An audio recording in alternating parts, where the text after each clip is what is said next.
बात करने का मतलब ये है कि यकीन पैदा कर ए गाफिल के मगलूबे गुमा तू है। तो यकीन की जो दुनिया है और अलिफ जो है वो यकीन ही का सफ़र है। हम चाहते हैं कि आप यकीन कर लीजिए, ये जो इतने बड़े बड़े लोग यहाँ मौजूद हैं ये अचानक से नमूदार नहीं हुए, एक उम्र लगी है, उम्र लगती है फिर कहीं जाकर ख़त्म होते हैं फासले दिल के। तो ये जो मेहनत, ये जो जफाकशी है, अगर आप एक सुनहरी दौर देखना चाहते हैं तो फिर आपको अंधेरी रातों से गुजरना पड़ता है। राशिद साहब ने वो दिन भी देखे होंगे जब रेडियो पर ये खाना देने जाते थे और फिर इनको बाहर से भगा दिया जाता था कि चलो भाई चलो, बच्चों का यहाँ कोई काम नहीं है।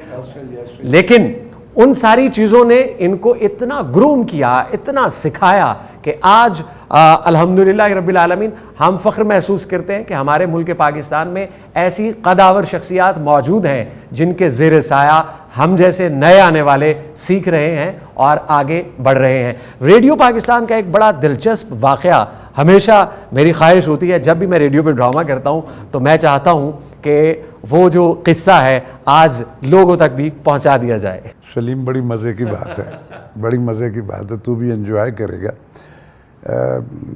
हमारे रेडियो पे एक बहुत मोतबर और बहुत बड़ा नाम है अल्ताफ़ुर रहमान साहब। अब ऑडिशन का एक इवेंट है और उसमें मैं उन दिनों कमर्शियल सर्विस जो है उसकी अनाउंसमेंट मेरी दिन के दोपहर, तो मैं उसमें कोई प्रोग्राम फिल्म का या कोई इस तरह का चल रहा होता तो मैं ठहर ठहर के आके देखता था कौन आया, कौन क्या कर रहा है, कौन क्या कर। अब एक प्रोग्राम है कोई कमर्शियल को आधे घंटे का, वो चल रहा था तो मैं आके उनके बिल्कुल बूथ में अंदर लोग बैठे हुए कर रहे, तो एक की ऑडिशन हो रही है और एक कैरेक्टर जो है बड़ा उस दौर में उसने बड़ा ब्रांडेड सूट पहना हुआ, टाई लगाई हुई, बड़ा एक डोमिनेटिंग जो एटीट्यूड होता है ना किसी, उस तरह आया और उसने किसी से नहीं पूछा और कड़प करके उसने वो दरवाज़ा खोला। हालांकि वो उस वक्त सुन रहे थे उसकी ऑडिशन, और अंदर गया तो अल्ताफ़ साहब ने यूँ करके देखा उसको शीशे से। अब उसकी डोमिनेशन से उनको ये अंदाज़ा हो गया कि ये कौन है यार, लेकिन वो गए और मौसूफ एक जो खाली कुर्सी थी उस पर बैठ गए जाके। अब उनको, मुझे उनका चूँकि अंदाज़ा, मैं उनकी ऑडियो में आपको सुनाऊंगा अल्ताफ़ुर रहमान साहब की। अब आए, वो जो हो गया तो अब उन्होंने कहा नेक्स्ट, अब वही उसी की बारी थी तो उसका बोलो भाई बोलो बोलो। वो जिधर बैठा था माइक पे आया ही नहीं, उसने वहीं से जो कागज़ लेके आया हुआ था वहीं से बोलना शुरू कर। अब ओए और तेनू इत्थे किने बुला के भेज दिता, किने बुलाया तेनू इत्थे? कहंदा जी सलीम गिलानी साहब ने। अच्छा ठीक है फिर तू उतों ही बोल। ये एक ऐसा वाक़या, ऐसा मज़ेदार। सलीम गिलानी साहब इस ब्रॉडकास्टिंग का बहुत बड़ा नाम था और वो उन दिनों हमारे लाहौर के स्टेशन डायरेक्टर भी थे। उसके बाद तो वो कंट्रोलर और बड़े क्रिएटिव, दानिश्वर, शायर, बहुत उम्दा, लेकिन रेडियो में बड़े। तो ये एक ऐसा, एक और बड़ी मज़ेदार अल्ताफ़ साहब की बात है, उनकी मैं ऑडियो इस तरह कॉपी कर लेता था कि बड़ी और सी थी। और मैं भी समानाबाद में रहता हूँ, नीलम ब्लॉक थोड़ा सा आगे उनका घर था। तो मैंने 10 दिन वो बाज़ दफ़ा कहीं शॉपिंग के लिए निकलते थे तो मेरे उधर आ जाते, ओए कुड़िए मेरी बीवी को कहना, और मैं चले आओ थे इछरे चो कुछ मंगाना तो किसी लड़ो तो आपे लै लो आनी उन्होंने रस्ते। हूँ उस दिन हम आए तो मैं कह लगे अज मैं तेरी भरजाई नूं कहा कि भी अज तो गोभी गोश्त बना, मैं लैके दे भी आया। मुझे पता नहीं मैं कभी यहो जी गल, मैं उतो ड्यूटी रूम चो टेलीफोन ताकि उसमें लैंडलाइन के उनके घर पे गया, उनका रेडियो, और मैं क्या भी हेलो और छड़ दो गोभी गोश्त, तुसी साबित मसर बना लो, ओके, तो बंद कर। और राती घर गए तो गोभी गोश्त का एक क्रिजमा लैके उन्हें कहा लिया भी रोटी रूटी, तो साबित मसर, उन्हें कहा तेन,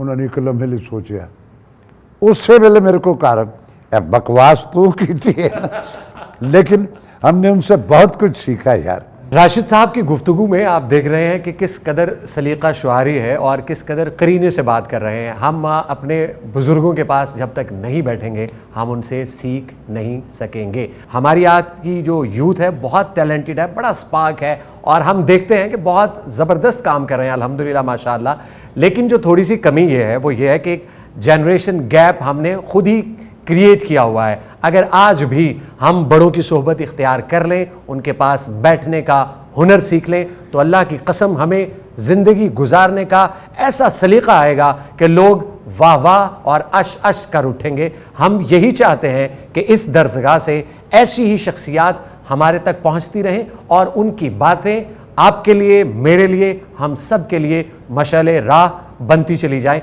सलीम साहब, आप आज पहली बार मैं क्योंकि हम हमेशा आपसे हंसी की बात सुना करते हैं, आज ज़रा मैंने ये चैप्टर राशिद साहब की तरफ मोड़ दिया है। आपसे थोड़ी सी संजीदा गुफ्तगू अलिफ के हवाले से हम इसलिए करना चाहते हैं। हमारे मुआशरे में एक वक्त था जब मिज़ाह निगारी हुआ करती थी, तंज और मिज़ाह की एक दुनिया कायम थी। हम बात भी कह जाते थे और किसी की दिल आज़ारी भी नहीं होती थी और एक खुशगवारी का एहसास भी हुआ करता था। और मैं आपके लिए ये कह सकता हूँ कि हुल्लड़बाजी और बेहंगम जुगतों की काट पलट के माहिर आपने इस फील्ड में रहते हुए माशाल्लाह, राशिद साहब गवाह हैं, हम खुद गवाह हैं इस बात के, आप भी तो अल्लाह ही के बंदे हैं, आप भी तो उसी से कनेक्टेड रहते हैं। तो आपके अंदर की ये आबियारी कैसे है? आप इतनी साफ, इतनी प्यारी बात किस तरह से कर लेते हैं जबकि ऐसा नज़र नहीं आता? नहीं, जैसे हमारी वो सेंसर बोर्ड है, फिल्म का भी है, थिएटर का भी है, सब हर चीज़ है, मौजूद है, अदारे बने हैं, वो इस काम की तनख्वाह लेते हैं। लेकिन एक सेंसर अल्लाह ताला ने हर इंसान के अंदर लगा देता है कि ये अब हमने अपनी माँ बहनों के दरमियान ये बात करनी है या नहीं करनी। तो बस अल्लाह ताला ने वो मुझे वो दी है एक सेंस कि जो काम है वो ऐसा हो कि जो फैमिलियाँ भी सुने, बच्चे भी सुने। जो मैं काम अपने घर वालों को दिखा ही नहीं सकता, समझो कि मैं आपको बुरा काम कर रहा हूँ, मैं कोई गलत काम कर रहा हूँ।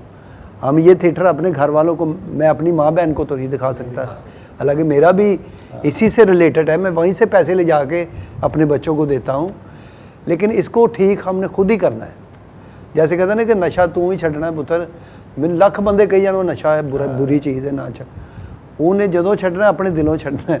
अच्छा, मैंने बारहा ये भी देखा है कि आप कॉमेडियन तो हैं ही, लेकिन आप बड़े सीरियस टाइप के किरदार भी करते हैं। तो ये कब आपने अपने आप में परखा कि मैं ऐसा भी कर सकता हूँ? नहीं, देखो जो आर्टिस्ट होता है ना उसके अंदर रिदम भी होता है, उसे शौक होता है एक्टिंग का ही। तो ये जुगत कॉमेडी ये तो एक अलहदा शोबा है ना। असल में तो मज़ेदार चीज़ वही है जो एक्टिंग, जो आर्ट है, जो मूवमेंट है, जो फ़िक्रे हैं, जुमले हैं, जो आप किसी को मैसेज देना चाहते हैं। तो वो भी मुझे शौक़ था, लेकिन लोगों ने उस तरफ आने ही नहीं दिया हमें। नहीं, तुम तो फिर भी सलीम, तुम मुझे इसलिए अच्छे लगते हो कि तुम एक वो जो तेरी इंटरप्रिटेशन होती है ना वो बड़ी वेल मैनर्ड होती है। उस पर अगर गौर किया जाए तो वो सिर्फ जुगत नहीं है, उसको अगर आप फील करोगे तो वो बड़ी वाइड। ये मैं अमानुल्लाह की बात करता हूँ। अमानुल्लाह भी जो है इस फेम में नहीं वो था। एक हमारे दोस्त हुआ करते थे, हम उसको बाला इकबाल चौधरी, नीला गुंबद पे उनकी साइकिलों की दुकान होती थी और उनको गाने का बहुत शौक़ था। और अलमिया ये था कि गाना आता नहीं था उनको, लेकिन वो रेडियो पे आके गा गू भी जाते थे। वहाँ उनकी कुछ दोस्ती। अमानुल्लाह साहब उसके साथ आया करते थे, उनके साथ इकबाल चौधरी के साथ। मोइन की एक कंटीन हुआ करती थी रेडियो पाकिस्तान में, ये जो अब वाला है इसकी बात कर रहा हूँ। और उस कंटीन पे इस सब कॉन्टिनेंट के वो लोग जिन्होंने दुनिया में अपने नाम रोशन किए और दुनिया को ये बताया कि आई एम फ्रॉम पाकिस्तान, वो सारे बैठा करते थे। तो वो उधर अमानुल्लाह साहब, ये जो बाद में उन्होंने यार हमने सुनते थे वहाँ से बेंच ते बैठे होना मोइन दी कंटीन ते, कभी मैनू घेर के लै गया, मैं चाह दे पैसे देने, कभी असी दूजे नू, इस तरह का होता। तो उस दौर में पैसे वैसे नहीं थे। तो उसकी जब बातें हुए तो मैं सोचता था कि यार ये बंदा अपनी ज़मीन, अपनी रहतल, अपने कल्चर, अपने रस्म व रिवाज और अपनी उन चीज़ों से इस कदर आशना। मैंने अपनी ज़िंदगी में 2 फ़र्क देखे। मैंने उन जैसा वाइड एंगल इस पंजाब जो हम पले बड़े, एक अपना मिर्ज़ा साहब जिनको आप निज़ामुद्दीन के नाम से जानते, यार मैंने इस कदर वाइड एंगल इस पंजाब ही नहीं, ये सारे बाबे ख्वाजा फरीद से लेके शाह हुसैन तक ज़बानी याद थे उनको, इस कदर वो वाइड उनकी गुफ्तगू।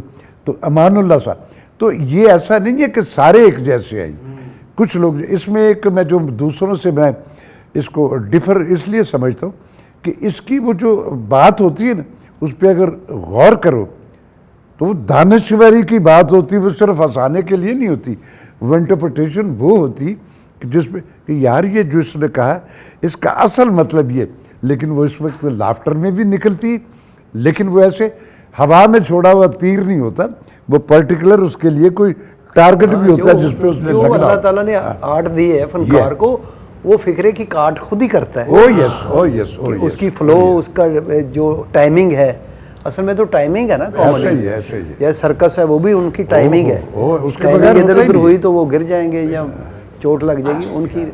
वो अल्लाह ताला ने हमें भी वो गॉड गिफ्टेड दिया। अब तो हमारी रहसल इतनी हो गई कि अब वो कितनी देर एक होगी काम करते हुए। extempore लेकिन हम proof ये दिया। देख रहे हैं कि राशिद साहब पीछे से कोई फनकार आ नहीं रहा, नहीं, कुछ नहीं आ रहा, कोई आर्ट, कुछ कोई भी नहीं, कुछ ऐसे। नहीं। पहले किरदार हिट होते थे ना, अब आज वो गेटअप ही कोई नहीं करता ना, वो दाढ़ी लगाता है, कोई ना वो मूंछ one man लगाता show के है। चक्कर में आता वो है कि जो मैं जैसे करूंगा हो जाएगा। नंगे मुंह घर आंदा थे उनके अंदर बढ़ जाता। जिंदगी जो है ना, ये एक जैद मुसलसल है। जितने भी लोग हैं वो ज़्यादा फोकस करते हैं बुराई पे। हम स्ट्रेस को मैनेज नहीं कर पाते, हम वक्त को मैनेज नहीं कर पाते, हम कहीं ना कहीं मनी ओरिएंटेड हो जाते हैं